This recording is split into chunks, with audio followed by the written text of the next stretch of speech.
বাংলাদেশ ভারতে না গেলে বিশ্বকাপে খেলবে স্কটল্যান্ড।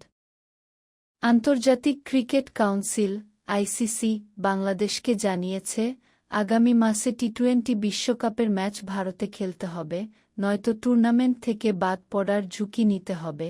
আজ সোমবার এমনটাই জানিয়েছে বিভিন্ন সংবাদমাধ্যম।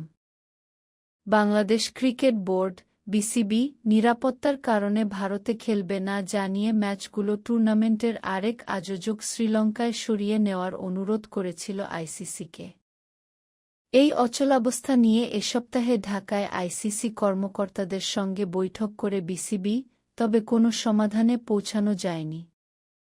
বিসিবির এক বিবৃতিতে বলা হয়েছে, আলোচনার সময় বিসিবি আনুষ্ঠানিকভাবে আইসিসির কাছে বাংলাদেশের ম্যাচগুলো শ্রীলঙ্কায় স্থানান্তরের অনুরোধ পুনর্ব্যক্ত করেছে। আইসিসি আনুষ্ঠানিকভাবে কোনো মন্তব্য না করলেও ক্রিকেট বিষয়ক ওয়েবসাইট ক্রিকইনফো এবং অন্যান্য ভারতীয় গণমাধ্যম সোমবার জানিয়েছে, বিসিবিকে সিদ্ধান্ত জানানোর জন্য বুধবার পর্যন্ত সময়সীমা বেঁধে দেওয়া হয়েছে। আইসিসি সূত্র এফপিকে জানিয়েছে, বাংলাদেশ বিশ্বকাপে না খেললে তাদের জায়গায় বিশ্বকাপে সুযোগ না পাওয়া দলগুলোর মধ্যে সর্বোচ্চ র্যাঙ্কিংধারী স্কটল্যান্ডকে নেওয়া হবে। টি-20 বিশ্বকাপের দশম আসর আগামী 7 ফেব্রুয়ারি শুরু হবে।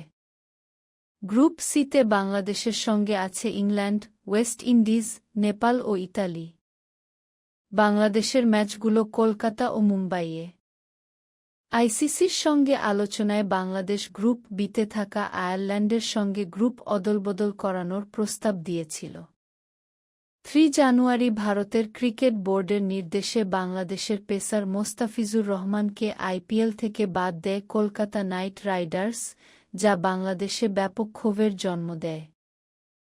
2024 সালে ঢাকায় অভ্যুত্থানে তৎকালীন প্রধানমন্ত্রী ও নয়াদিল্লির ঘনিষ্ঠ মিত্র শেখ হাসিনা ক্ষমতাচ্যুত হওয়ার পর ভারত ও বাংলাদেশের রাজনৈতিক সম্পর্কের অবনতি ঘটে।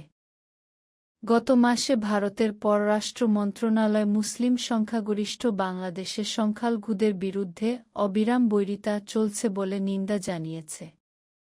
বাংলাদেশের অন্তর্বর্তী সরকারের প্রধান ও নোবেল শান্তি পুরস্কার বিজয়ী মুহাম্মদ ইউনুস অভিযোগ করেছেন, সহিংসতার মাত্রা নিয়ে ভারত বাড়িয়ে বলছে।